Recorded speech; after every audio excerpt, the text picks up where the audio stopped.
how do we reconcile giving to save nature with profiting from its destruction? This piece dives into a fascinating, often uncomfortable question about environmental philanthropy. We often celebrate the generosity of billionaires donating to conservation, but what happens when their wealth comes from industries that fundamentally harm the planet? It wrestles with whether such giving truly moves the needle, or if it sometimes allows us to overlook the bigger, systemic changes needed. It's a thought-provoking look at the complex ethics of trying to save the environment with money born from its exploitation. Written by Sarah Hershendan in Vox, narrated for Arva. Earlier this year, a billionaire investor and philanthropist named Tom Kaplan auctioned off a small Rembrandt drawing of a lion at Sotheby's in New York City. It sold for nearly $18 million. A press release prior to the auction noted that Kaplan would donate the proceeds of the sale to an environmental organization that he co-founded, called Panthera, which conserves wild cats like lions and jaguars. I asked a billionaire about his environmental philanthropy. It didn't go well. The contradiction at the core of big money environmental giving. At face value, Kaplan's gift is extraordinarily generous. Kaplan, owner of the world's largest private collection of Rembrandts, is redeploying wealth that could have stayed locked up in a private collection or bank account to support the conservation of threatened felines and their habitats across the globe, all at a time when environmental causes are facing a massive funding shortfall. This seemed like a feel-good story all around, and that's how it was pitched to me by a PR agency. My colleague Sarah Hershander and I went to the auction in early February, and I spoke one-on-one with Kaplan the following week. I was expecting a fairly straightforward conversation about philanthropy and what he sees as the responsibility of billionaires, told through the lens of his recent gift. But instead, our chat exposed a more complicated and sometimes troubling side of big money environmental giving. Kaplan became a billionaire through exploring for, mining, and investing in natural resources, including silver, gold, and natural gas. He remains active in metals mining to this day.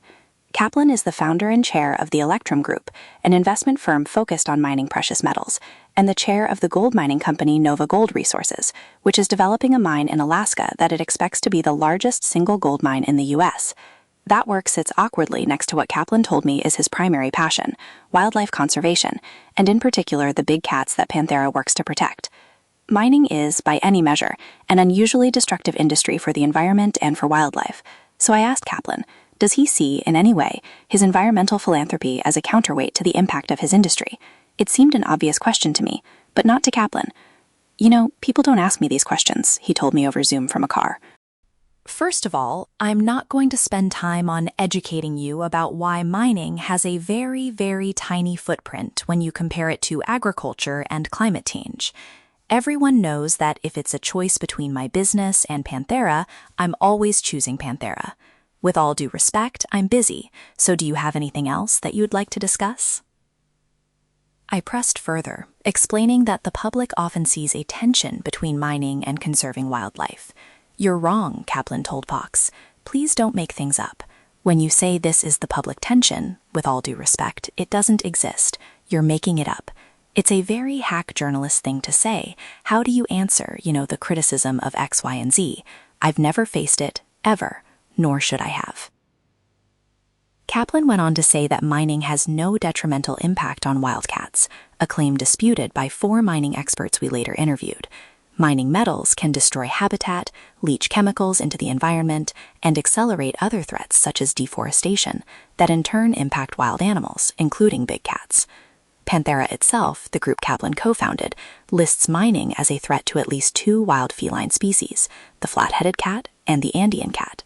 Meanwhile, the International Union for Conservation of Nature and Natural Resources, IUCN, the global authority on endangered species, lists mining and quarrying as a threat to 19 cat species, including jaguars, Andean cats, and tigers. After I pressed Kaplan about the impact of his mining work, he said we could talk more about it another time. But when I reached out a week later to set something up, he declined. Vox shared a detailed list of our reporting with Kaplan before publishing this, and he declined to comment further. The point is not that Kaplan's particular mines are uniquely harmful within the broader extractive industry. They're not. Kaplan appears to now operate primarily in North America, which means his mines are under a comparatively strict environmental regulatory regime. But there is no denying the fact that mining of any kind at scale has real documented environmental impacts. And for metals that are key to renewable energy technologies, those costs may be well worth paying. The point is that a man who has spent decades profiting from an industry that experts say harms wild animals, and who has also spent decades now giving tens of millions of dollars to protect them, doesn't see any connection between the two. And he is not alone. Get in touch. Got a tip or feedback on this story? Reach out to reporter Benji Jones at benji.jones@vox.com. What our conversation highlighted is a bigger problem with environmental philanthropy. For every dollar spent to protect nature, the UN recently reported, more than $30 goes towards destroying it, largely from private industries like energy, agriculture, and mining. The giving, as generous as sometimes seems, isn't close to enough on its own. And the people writing the checks are often the same people making business decisions across industries that cause environmental harm in the first place, whether they acknowledge that fact or not. An open secret in environmental philanthropy. Kaplan, of course, is not the only billionaire in this category. Amazon founder Jeff Bezos is perhaps the most well-known example. He's committed $10 billion to fighting climate change and protecting nature through his Bezos Earth Fund, a foundation. His net worth, as of this writing, is about $275 billion. At the same time, his company produces an extraordinary amount of carbon and plastic pollution, which is fueling some of the same problems Earth Fund seeks to fix. Meanwhile, the billionaire owners of MSC, the world's largest shipping company, use philanthropy to help restore coral reefs. And yet MSC produces more carbon emissions each year than a small European country. And carbon emissions are a leading threat to reefs globally. Kel Inge Roque, the billionaire chair behind Aker ASA, an investment firm focused in part on oil and gas exploration, has donated some of his wealth to clean the ocean of plastic. Plastic is, of course, made from oil. It's not exactly surprising that these sorts of big-money philanthropists might insulate themselves from uncomfortable contradictions, whether they do so purposefully or not, said Stephen Prince, a multimillionaire who made his fortune from a gift card printing company. As the wealthy get wealthier, he told Vox, they become increasingly enshrouded in a bubble of protection that allows them to ignore reality. Prince, who's vice chair of Patriotic Millionaires, a group of wealthy people calling for higher taxes on themselves, ditched his private jet in 2023 because of its enormous environmental footprint. A number of philanthropy experts we spoke to echoed this view, that philanthropists tend to avoid addressing the tensions between their source of wealth and their charitable giving. What you're describing is very, very common, said Glenn Galliage, author of the recent book Control: Why Big Giving Falls Short, and executive director of the Stupski Foundation. The foundation is rooted in the wealth of Larry Stupski, the former president and chief operating officer of Charles Schwab Corp. But among the financial elite, ignoring reality has far-reaching consequences. When billionaires fail to reckon with this contradiction between their source of wealth and the target of their donations, they can indulge in a kind of feel-good eco-savior complex, while attention is diverted from the much bigger environmental problems that they perpetuate. Truly fixing those problems, such as rising temperatures and rates of extinction, require enormous reforms in industries like agriculture, energy, and mining. It's hard to see that happening if industry leaders who care about nature don't acknowledge their own culpability, no matter how much money they donate to charity. The philanthropy world is quite keen to put so much weight on what they're giving, but they minimize what they're taking, said Jesse Bludorn, a young philanthropist and environmental organizer, referring to the environmental exploits of philanthropists. Rich by inheritance from a family fortune made largely in the HVAC industry, Bludorn funds climate justice organizations through her foundation, the Carmack Collective. She sees her philanthropy as a form of wealth redistribution. People need to be a bit more honest about the balance sheet of their contribution to our society, she said. It should be said that billionaires don't have to donate anything. A mining mogul could just mine and not support philanthropic causes, whether environmental or not. Many of them do. From one perspective, long the dominant one in philanthropy, choosing to support a cause like wildlife conservation instead of making oneself that much richer is generous. Donating the proceeds from a beloved $18 million drawing is generous. It's also true that choosing to be a philanthropist can open up a billionaire to criticism that their less generous peers don't face.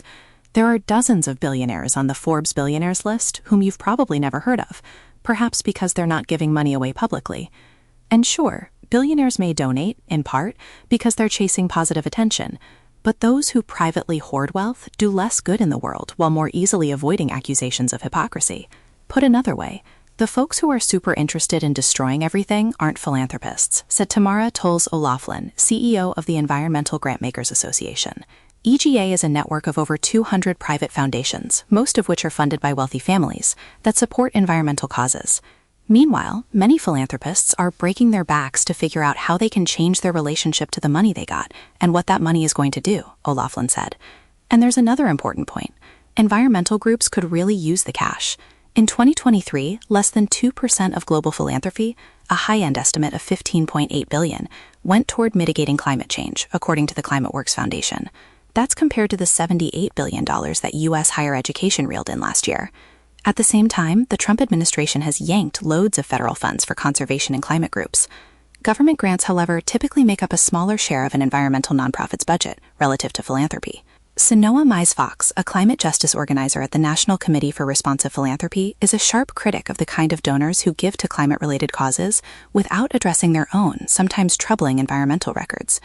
These billionaires are so self-absorbed and so far removed from the reality of the majority of people on this planet that they think that giving that money away is going to solve everything, she said. It's not. It will not. It never will. But even Mize-Fox has at times opted to accept money from imperfect donors. In a previous job, the organization she worked with got a big grant opportunity from Basil's Earth Fund.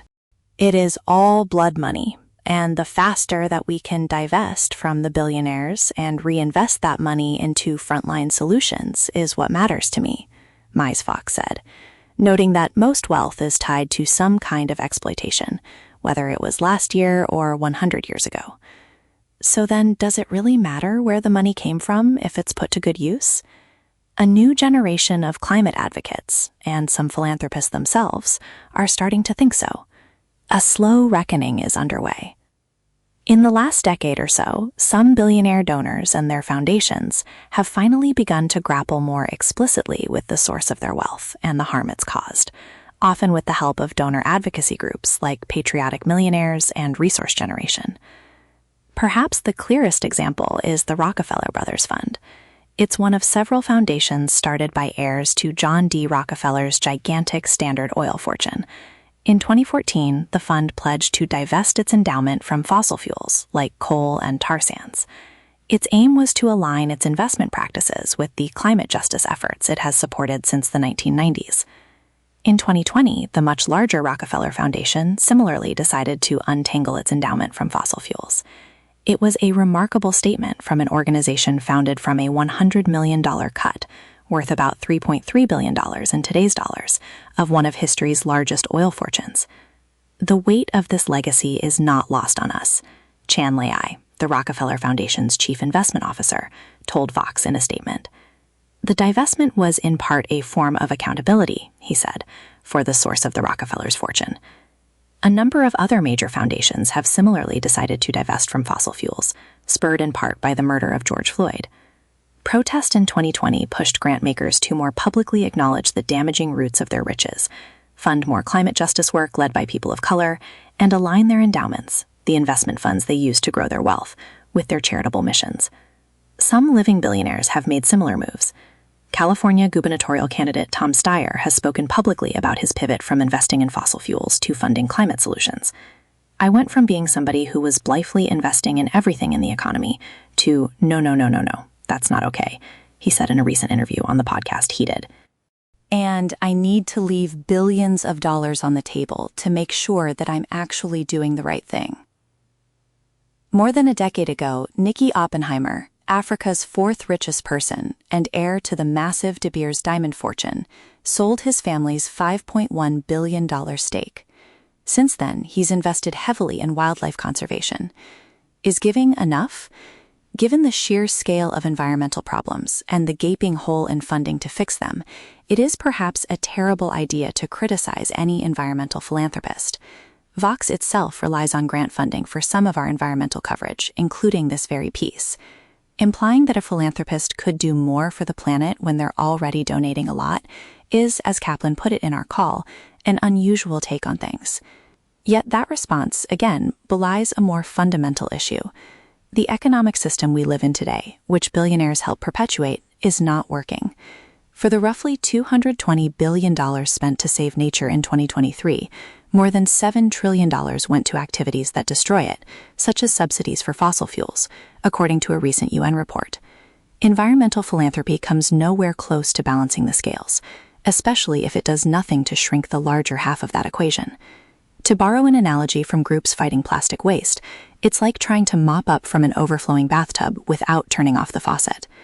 To truly solve the world's big environmental problems, harmful industries need to change the way they do business. They need to redirect financial flows that dwarf philanthropy toward less harmful activities, from mining coal to building solar panels, from cutting trees for cattle to investing in plant-based protein. Foundations in the U.S. give away a grand total of $100 billion a year. Galiak, the Stupski Foundation executive director, told Vox. But we are talking about multi-trillion-dollar problems. Just ask Bezos, who told CNBC in an interview this month, "If I do my job right, the value to society and civilization for my for-profit companies will be much, much larger than the good that I do with my charitable giving." Bezos was referring to the value he sees generated by companies like Amazon and his space tech company Blue Origin, which may be debatable. But the point is that the scale of for-profit industry is so great that what is done there matters more than what can be done in philanthropy.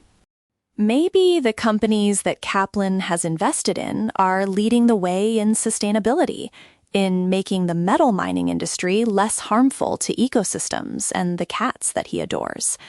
The gold company he chairs has a whole page dedicated to its environmental efforts. That's a question we plan to ask him in a follow-up conversation, though answering it would have required being open to the contradictions at the heart of so much environmental philanthropy. Ultimately, it's hard to understand how an industry will stop creating environmental problems if even its leaders, who are most passionate about the environment, so much so that they are giving away their prized possessions for it, don't first acknowledge that they exist.